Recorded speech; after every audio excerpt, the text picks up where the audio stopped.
નમસ્કાર, આપ જોઈ રહ્યા છો જનસાક્ષી ન્યૂઝ। નજર કરીએ આજના મુખ્ય સમાચારો પર। અંકલેશ્વરમાં ઓગસ્ત પાંડે નામના વ્યક્તિ દ્વારા ઓએનજીસીમાં હજીરા, મહેસાણા અને ખંભાત ખાતે નોકરીએ લગાડવાની લાલચ આપી 50થી વધુ લોકો પાસેથી ₹1,80,80,00,000ની છેતરપિંડી કરવાના ગુના સંદર્ભે તેની વિરુદ્ધ ઘનશ્યામસિંહ રાજપૂતે એ ડિવિઝન પોલીસમાં ફરિયાદ નોંધાવી હતી। પોલીસે ઓગસ્ત પાંડેની ધરપકડ કરી તપાસ શરૂ કરી હતી।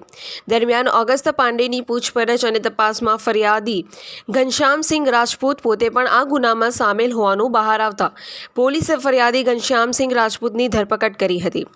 પોલીસ તપાસમાં ઘનશ્યામસિંહ રાજપૂત પોતાના બચાવ માટે ઓગસ્ત પાંડે વિરુદ્ધ ફરિયાદ નોંધાવી હતી। ત્યારે એ ડિવિઝન પોલીસે ફરિયાદ ઘનશ્યામસિંહ રાજપૂતની આ છેતરપિંડીના ગુનામાં ધરપકડ કરતા ચકચાર મચી જવા પામી હતી। પિન્ટુ મોદી, જનસાક્ષી ન્યૂઝ, અંકલેશ્વર।